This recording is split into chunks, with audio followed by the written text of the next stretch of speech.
दो अधिकारियों की गलती की वजह से ढेर सारे किरकिरी हुए।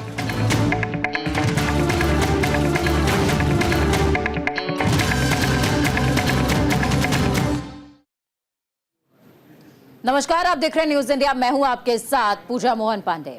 उत्तर प्रदेश में जिस तरीके की सियासत लगातार देखने को मिल रही है, सभी को आशंका कि क्या यूपी में खेला होने वाला है या खेला खराब होने वाला है। लोकसभा चुनाव में मिली हार के बाद यूपी बीजेपी में सब कुछ ठीक नहीं है, ऑल इज वेल नहीं है। बीते कुछ दिनों से जिस तरीके से पार्टी के अंदर विरोधी सुर पैदा हो रहे हैं, उससे लगता है यूपी को लेकर बीजेपी में अंदरूनी कलह शुरू हो गई है। सीएम और डिप्टी सीएम के बीच बढ़ती दूरी, बढ़ती खाई, इस कयास पर पक्की मोहर लगा रहे हैं। ये खास रिपोर्ट देखिए।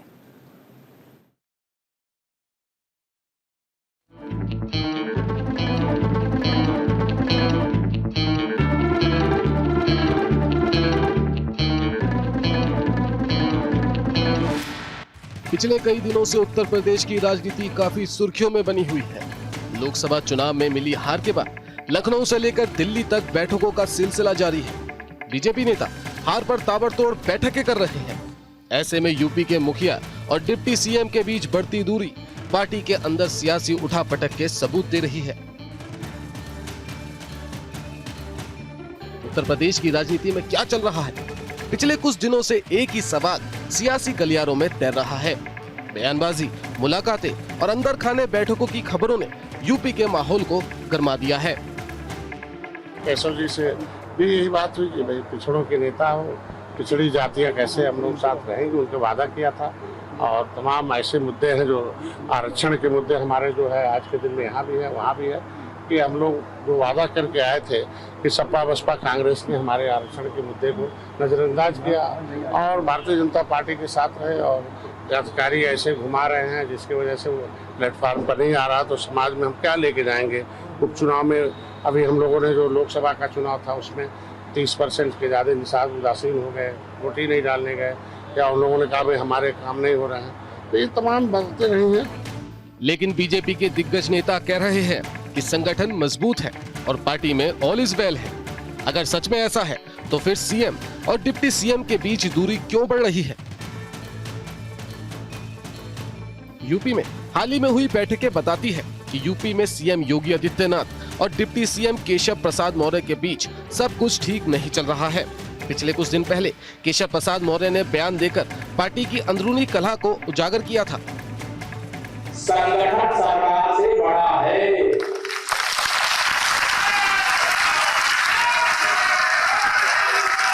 संगठन से बड़ा कोई नहीं होता है। संगठन सरकार से बड़ा है, बड़ा था, बड़ा रहेगा। सियासी गलियारों में ऐसे कयास लगाए जा रहे हैं कि लोकसभा चुनाव में मिली हार की गाज सीएम योगी आदित्यनाथ पर गिरने वाली है। इस पर यूपी बीजेपी प्रदेश अध्यक्ष भूपेंद्र चौधरी ने सियासी मैदान में उतरकर साफ कर दिया है कि CM Yogi Adityanath safe zone में है। ऐसे में सवाल है कि अगर हार की गाज सीएम योगी पर नहीं गिरेगी तो फिर वो कौन है जिस पर यूपी की हार का ठीकरा फूटने वाला है? कहीं वो केशव प्रसाद मौर्य तो नहीं? भारतीय जनता पार्टी एक लोकतांत्रिक दल है और सबको अपनी बात लोकतांत्रिक तरीके से कहने का अधिकार है। उत्तर प्रदेश बहुत बड़ा राज्य है और उन परिस्थितियों में पार्टी की स्थिति, हम लोग अनुशासन के साथ आगे बढ़ रहे हैं, लेकिन कुछ चीजें मीडिया में, सार्वजनिक जीवन में रहती हैं। तो आज जिस प्रकार की परिस्थिति है, उन परिस्थितियों में मैंने पहले भी कहा कि परिणाम हमारी अपेक्षा के अनुसार नहीं आए हैं और हम लोगों ने आपस में बातचीत करके उन सब विषयों की समीक्षा करके हम लोग आगे बढ़ रहे हैं। उन सब खामियों को दूर करेंगे, जो विषय हैं उन विषयों का समाधान करके आगे बढ़ेंगे। उत्तर प्रदेश की राजनीति में आखिर क्या चल रहा है, ये सवाल बीते कुछ दिनों से राजनीतिक गलियारों में गूंज रहा है। बयानबाजियां चल रही हैं और मुलाकातों का दौर भी चल रहा है। इन सभी से सियासी माहौल काफी गर्मा गया है। ऐसा माना जा रहा है कि राज्य में 10 सीटों पर उपचुनाव होने वाले हैं। खुद सीएम योगी आदित्यनाथ ने मोर्चा संभाल लिया है। वो सिर्फ जानकारियां ही नहीं ले रहे बल्कि जनप्रतिनिधियों के मन को भी टटोल रहे हैं। दुर्भाग्य है कि कुछ राजनीतिक दल जिनके लिए स्वयं की राजनीति देश से बड़ी हो गई है, वे देश की कीमत पर राजनीति करना चाहते हैं। उनका काम ही है कि हर रिफॉर्म वाले कार्य को, हर प्रगति वाले कार्य को, हर समृद्धि वाले कार्य में टांग अड़ाना, अनावश्यक व्यवधान पैदा करना, गुमराह करना, भड़काने की बयानबाजी करना, और लगातार उनके द्वारा इस प्रकार के कृत्य किए जाते रहे हैं। और इस मुद्दे को लेकर के भी विपक्ष ने लगातार गुमराह करने का प्रयास किया। यूपी में बीजेपी नेताओं के बीच मनमुटाव केंद्रीय बीजेपी नेतृत्व के लिए सबसे बड़ा सिरदर्द बना हुआ है। लोकसभा चुनाव में मिली हार के बाद उपचुनाव में जीत दर्ज करवाना सबसे बड़ी चुनौती है। इसलिए केंद्रीय बीजेपी नेतृत्व नेताओं के बीच पैदा हुई रार को जल्द से जल्द खत्म करना चाहती है। प्रधानमंत्री नरेंद्र मोदी और बीजेपी के चाणक्य अमित शाह ये अच्छी तरह जानते हैं कि अगर उन्हें केंद्र पर बीजेपी की पकड़ मजबूत रखनी है तो यूपी को मुट्ठी में रखना होगा। चुनाव की समीक्षा बैठक है कि जो भी अभी जो आम चुनाव हुए हैं उसमें जो परफॉर्मेंस है वो उसमें क्या बेहतरी कर सकते हैं कि आने वाले जो चुनाव है, जो उपचुनाव हैं, जो आने वाले चुनाव में उनमें हम लोग और बेहतर परफॉर्मेंस कर पाएं और जो कमियां थी उनको दूर कर पाएं। बेसिकली इसी मुद्दे पे बात होगी। पॉलिटिक्स में कुछ मुद्दे ऐसे भी होते हैं जिसमें वी अग्री टू डिसअग्री, ये डेमोक्रेसी है। 100% कोई एक पेज पे नहीं होता, मियां बीवी नहीं होते। तो ये आई थिंक ओवर हाइप्ड है। बाकी पार्टी पूरा एक टीम वर्क के साथ चलती है और जहां पे मिसअंडरस्टैंडिंग अगर कहीं होती है तो मिल बैठ के उसको सॉर्ट किया जाता है। संघ है, पार्टी की सीनियर लीडरशिप दिल्ली में है, सब मिल के सॉर्ट करते हैं उसको। अब देखना होगा कि विपक्ष की नीतियों पर पानी फिरने वाले प्रधानमंत्री नरेंद्र मोदी और केंद्रीय गृह मंत्री अमित शाह इस मुसीबत के कैसे पार पाते हैं। इस बार हार को जीत में बदलना और यूपी बीजेपी में अंदरूनी कलह को खत्म करना सबसे बड़ी चुनौती है। न्यूज इंडिया के लिए संजीव कुमार की रिपोर्ट। यूपी बीजेपी में जारी सियासी उठापटक के बाद यूपी के शीर्ष नेताओं को दिल्ली तलब किया गया है। ऐसा माना जा रहा है कि बीजेपी का सेंट्रल कमांड यानी कि केंद्रीय नेतृत्व लखनऊ में बीजेपी के अंदरूनी कला को गंभीरता से ले रहा है और इसी वजह से यूपी में होने वाले उपचुनावों पर इसकी वजह फोकस माना जा रहा है। देखिए खास रिपोर्ट।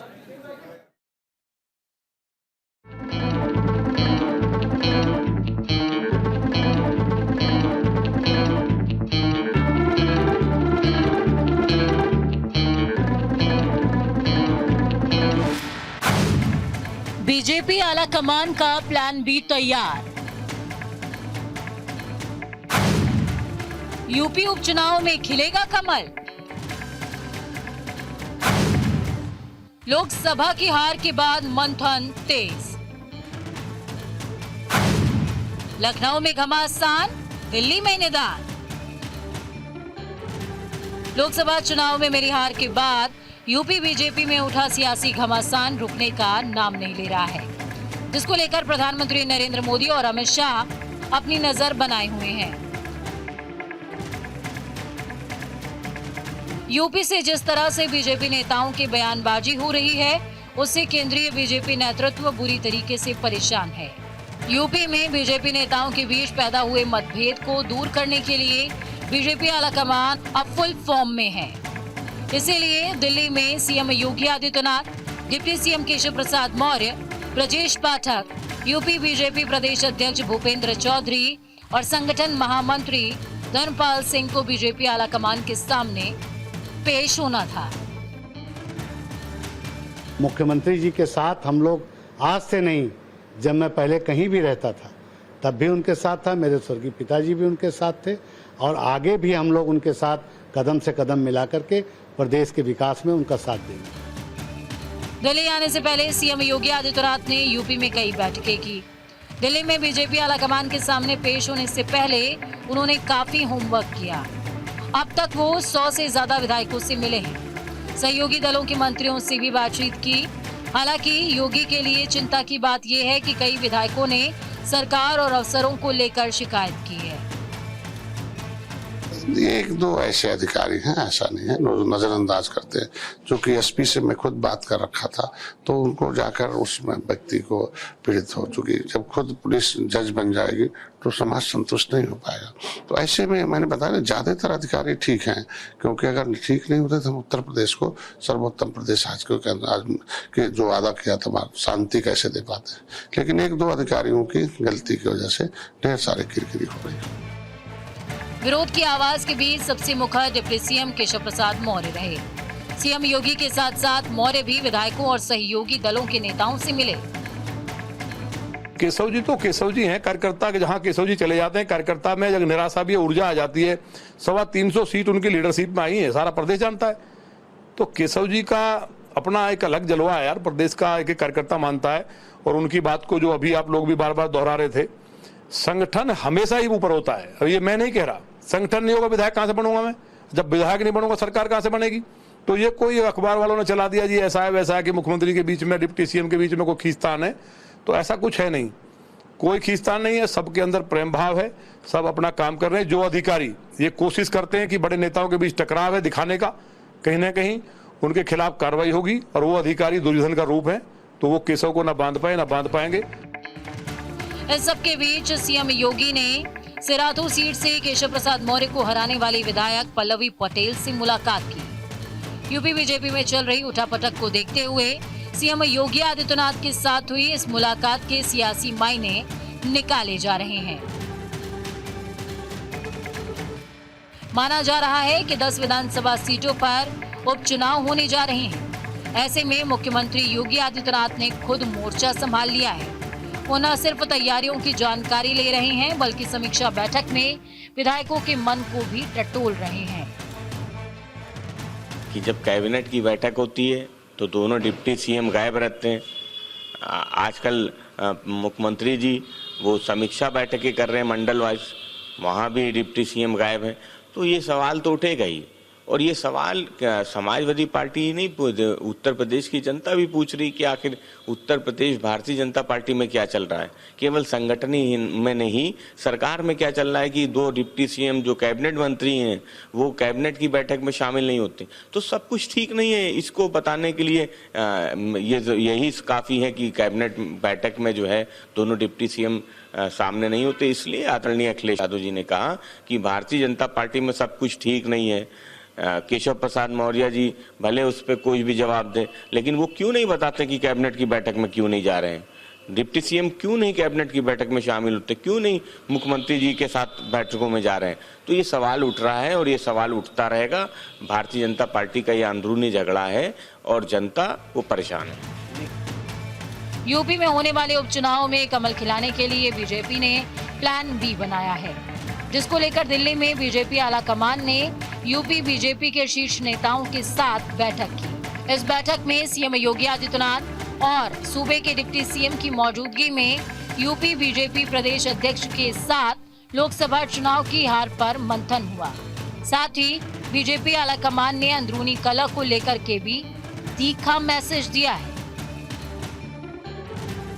उत्तर प्रदेश बीजेपी में मचा सियासी घमासान अब दिल्ली के दरवाजे तक आ चुका है। कोई भी बड़ा नेता इससे जुड़ी हुई कोई भी बयान सार्वजनिक तौर पर नहीं देगा, जिससे कहीं ना कहीं कोशिश की जाएगी जो तमाम घटनाक्रम हुआ है उस पर अब बीजेपी अपना एक पक्ष रखते हुए कहीं ना कहीं उसको ढकने की कोशिश कर रही है। और अब देखने वाली बात यह होती है कि अब बीजेपी आलाकमान की हिदायत के बाद भी एक बार फिर बयानबाजी शुरू होती है, या ये खत्म होने के बाद कहीं ना कहीं एक साथ बीजेपी फिर आगे विधानसभा चुनाव के लिए बढ़ती है। कैमरामैन कृष्णदेव के साथ आनंद कुमार सिंह, न्यूज इंडिया, दिल्ली। एक तरफ बीजेपी यूपी में होने वाले उपचुनाव को जीतने के लिए प्लान बी बना रही है, तो वहीं यूपी बीजेपी में अंदरूनी कलह पर विपक्ष तंज कस रहा है। अखिलेश यादव समेत तमाम नेता ऑफर देकर बीजेपी की सियासी जमीन को खिसकाने की कोशिश कर रहे हैं, लेकिन बीजेपी आलाकमान विपक्ष के बयानों पर मौन है।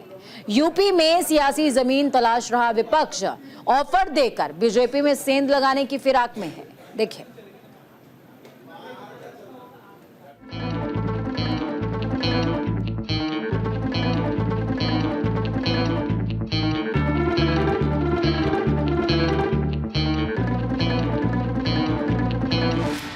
उत्तर उत्तर प्रदेश में बीजेपी खेमे के अंदर सियासी उठापटक को लेकर हुए विपक्ष अपने लिए मौके तलाश रहा है।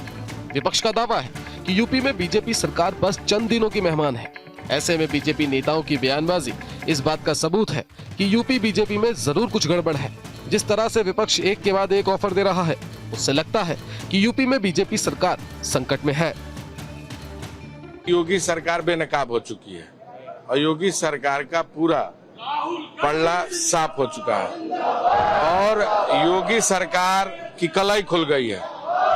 आने वाले दिन में ये विद्रोह और बढ़ने वाला है और मुख्यमंत्री योगी के पास इसका कोई जवाब नहीं है। अधिकारी मनमानी कर रहे हैं। यह बात पिछले काफी दिनों से आम आदमी भी, संगठन के लोग भी और तमाम दलों ने इस बात को कहा है। अब भाजपा का कलह और विद्रोह खुलकर सामने आ रहा है। अखिलेश यादव ने बीजेपी पर तंज कसते हुए दावा किया है कि लगता है डबल इंजन वालों के बीच में एक और इंजन आ गया है जो दिल्ली लखनऊ के बीच शंटिंग करता है। लोकसभा चुनाव के बाद समाजवादी पार्टी के नेता अखिलेश यादव लगातार बीजेपी पर हमला कर रहे हैं।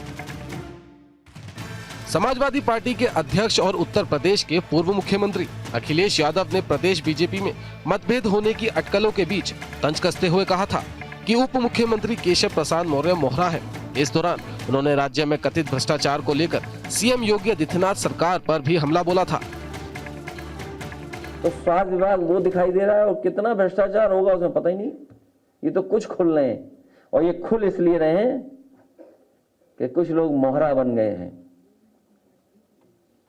वो मोहरा हैं, दिल्ली के वाईफाई के वो पासवर्ड हैं।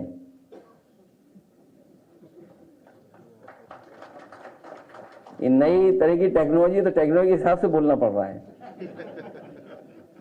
आप समझ गए कौन मोहरा है? सुनने में आया कि मौर्य जी मोहरा हैं, दिल्ली के वाईफाई के पासवर्ड हैं। अगर दिल्ली वाले किसी से मिलते हैं तो लखनऊ वाले भी मिल रहे किसी से। तो बताओ सरकार चलेगी ऐसे? क्या सरकार चलेगी बताओ? और जिन्होंने बिगाड़ा है सब कुछ, क्या वो लोग ठीक करेंगे? अखिलेश यादव के हमले पर बीजेपी नेता और उप मुख्यमंत्री केशव प्रसाद मौर्य ने पलटवार करते हुए कहा कि अखिलेश खुद कांग्रेस का मोहरा है। उन्होंने सोशल मीडिया प्लेटफॉर्म एक्स पर पोस्ट किया कि कांग्रेस का मोहरा बन चुके सपा बहादुर अखिलेश यादव जी बीजेपी को लेकर गलत फहमी पाले हुए हैं। श्री अखिलेश यादव जी पिछड़ों के, दलितों के सदा विरोधी रहे हैं और वह स्वयं कांग्रेस पार्टी की मोहरा है। अग्निवीर को लेकर पीएम ने भी आज कहा है कि बहुत उपयोगी है, सेना जवान होगी इससे। माननीय प्रधानमंत्री जी ने जो कह दिया वो अच्छा कहा। कैबिनेट मंत्री संजय निषाद पिछले कुछ समय से अपने बयानों को लेकर चर्चाओं में बने हुए हैं। पिछले दिनों उन्होंने सीएम योगी की बुलडोजर नीति पर सवाल उठाते हुए कहा था कि अगर आप बुलडोजर चलाएंगे तो जनता के वोट नहीं मिलेंगे। लेकिन सीएम योगी से मुलाकात के बाद उनके भी सुर बदलते दिखाई दिए। समाजवादी पार्टी को सोचना चाहिए कि समाजवादी पार्टी कहीं कांग्रेस की वाईफाई तो नहीं बन रही है, क्योंकि कांग्रेस को नीतियों के खिलाफ समाजवादी पार्टी का जन्म हुआ था और 30 सालों की कड़ी मेहनत के बाद समाजवादी पार्टी ने हम लोगों के जैसे लोगों के सहयोग से यह कांग्रेस विरोधी नीतियों के नाते उसको समाज विरोधी या तो पिछड़ों शोषितों के विरोध में रहने की वजह से कांग्रेस को उत्तर प्रदेश से हटाने में कामयाबी मिली थी। लेकिन आज के दिन में अब मुलायम सिंह है नहीं, अब वाईफाई बन गई समाजवादी पार्टी और कितना अपना हरा भरा खेती कांग्रेस से कटवाना चाहती है वो समाजवादी पार्टी के ऊपर है। आप हमेशा अपने ऊपर विचार करना कम से कम बेहतर पड़ा है। फिलहाल उत्तर प्रदेश की सियासत में खेला जारी है, लेकिन केंद्र में मीटिंग के बाद, बड़ी पंचायत होने के बाद ये सियासत और खेला कहां जाकर रुकेगा, इस पर निगाह बनी रहेगी। वक्त छोटे से ब्रेक का, ब्रेक के उस पार खबरों का सफर लगातार जारी रहेगा। बने रहे न्यूज इंडिया के साथ, क्योंकि हम हैं राष्ट्र की आवाज। 1-2 अधिकारियों की गलती की वजह से ढेर सारे किरकिरी हुए।